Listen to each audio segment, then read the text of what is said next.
What we actually know is that when we die, if we sort of jump into the person's body at that time, that experience is not unpleasant for the vast majority of people. Peace, everyone. I'm Starseed. This is part 2 of Life After Life.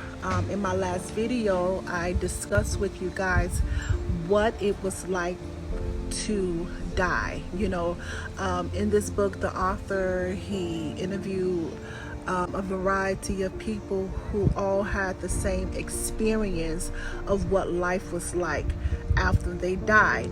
And these people were declared clinically dead by their doctor. And they all, every last one of them, had the same experience. So I find it very interesting. I find this topic very interesting. And, you know, this is a topic that most people don't discuss because they feel that it is taboo. And, you know, it's just something that you don't want to talk about. We don't want to talk about it because this is a topic, you know, where a lot of us feel like if we talk about death, it's going to bring it closer to us, but that is not the case, you know.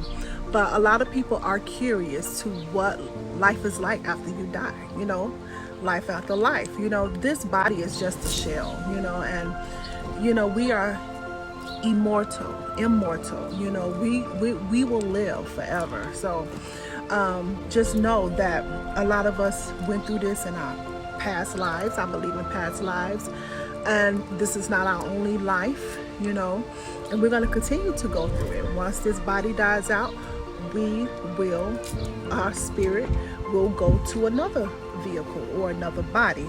But I just wanted to shed some light on what it was like from other people's perspective of how it was when they left their body. 29 years old, I went to the doctor's dentist's office. They were using laughing gas at the time. I had never had a drink, never used drugs, never smoked, hardly ever took aspirin. I think my body just said, what is this? And I went into anaphylactic shock. So one minute I was in the dentist's chair, the next minute I was up on the ceiling looking down at this body. And as I looked at my 29-year-old body, I felt as though it was just a piece of clothing. I had a fondness for it. I knew it. I had used it well, but it was time to go to the Salvation Army. I wasn't connected to it. And I felt no fear, no pain, no anxiety.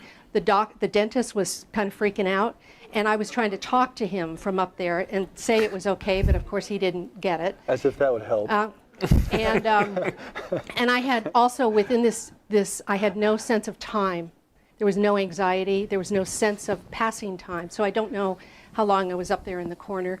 But the next thing I knew, it was as though I had turned around and I was going into a tunnel, and my mother, who had been dead for 15 years, was right at the tunnel. I can still see it. And she was beautiful and whole and vibrant and healthy, and she did not die that way. She was healed, and her arms were outstretched to me, and we communicated telepathically, so our mouths didn't move, but I thought, and she received, and she thought, and I heard. And I thought, I miss you. And what came back to me was, I know, as though her arms were around me. And I was not able to tell her I loved her before she died. And I said, I love you. And she said, I know. And my ego was not present, because my ego here would have said, I wanted to stay with my mother for years and years and years and tell her every single first date I had and my wedding and all about my child. The ego was not present because I knew from a soul level at that moment that she had always been with me. We had never been apart. I knew that. I still know that.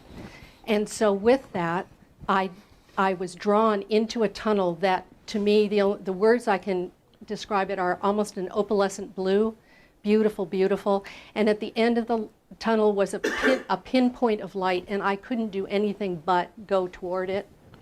And so I went toward this light, and as I got to this light, it became bigger and brighter, almost like looking into the sun, but I it wasn't painful to look into this light.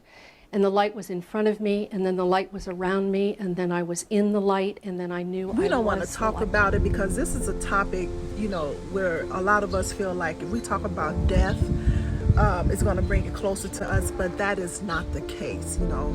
But a lot of people are curious to what life is like after you die, you know, life after life. You know, this body is just a shell, you know, and, you know, we are immortal, you know, we will live forever. So just know that a lot of us went through this in our past lives. I believe in past lives, and this is not our only life, you know, and we're going to continue to go through it. Once this body dies out, our spirit will go to another vehicle or another body. But I just wanted to shed some light on what it was like from other people's perspective of how it was when they left their body. There would be many people who will find the claims of this book to be incredible, and there would be people who will frown upon the content or the information that's in this book. The author is saying that he doesn't blame you because he has felt the same way a few years prior to writing this book. He said, on the other hand, there's no doubt many who read this book will find it in a great relief, for they would discover that they are not alone in having had an experience. To them, especially if, like most, they have concealed their story from all but a few trusted persons. Now, back to me. I don't share this with everyone, but I have had plenty of supernatural experiences. As I stated in one of my earlier videos, I astral travel. I've been to the other side. I've seen loved ones that passed on. It was crazy how I got there. I went by way of water. So in order to get to the other side, I had to go through a portal, and it is in the middle of the ocean. Crazy as it sounds, but this is my experience. And on the other side, it is just like here in this realm. It looks just like they have houses there. They have entertainment. They interact with one another. I was able to see a loved one. I went to his house. I sat on his couch. It's crazy, I know, but I'm just telling you my experience. We sat down and we talked. And then I came back. It wasn't a dream. I astral traveled there. So I do know that there is life after death. Some of us get our information from the other side, you know. So have an open mind. Because it's the unknown. But what we actually know is that when we die, if we sort of jump into the person's body at that time, that experience is not unpleasant for the vast majority of people. Put aside those who've tried to commit suicide or done something like that to themselves. For those of us who die naturally, what happens is, even if we were in pain before we died, the process of death becomes very comfortable, it's very blissful, it's peaceful. And what people then describe to us is incredible. They describe a sensation of experiencing a bright, warm, welcoming light that draws the person towards it. They describe a sensation sometimes of experiencing their deceased relatives, almost as if they've come to welcome them. They describe that they actually didn't want to come back anymore in many cases. It's so comfortable and it's like a magnet that draws them that they don't want to come back. A lot of them, and what is fascinating from my perspective, is they actually describe a sensation of separating from themselves and watching doctors and nurses working on them. They can hear things. They can recall all conversations. They can see everything. And they describe in clear detail what had happened. which means it can't be a hallucination because they come back and tell us everything that we were doing. They're describing real events, not imaginary events. Doctors and nurses are like, I don't know how he told me this because he was dead. Some say that death is an annihilation of the consciousness. Others say with equal confidence that death is the passage of the soul or mind into another dimension of reality. In what follows, I do not wish in any way to dismiss either answer. I simply wish to give a report on a search which I have personally undertaken. I met a man who was a clinical professor of psychiatry in the School of Medicine. I was struck from the beginning with his warmth, kindness, and humor.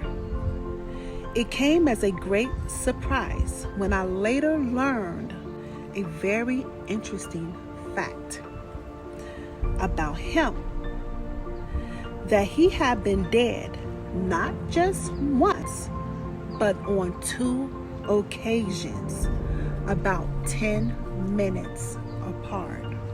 He said, I was dying, and I was reaching a point of great physical distress.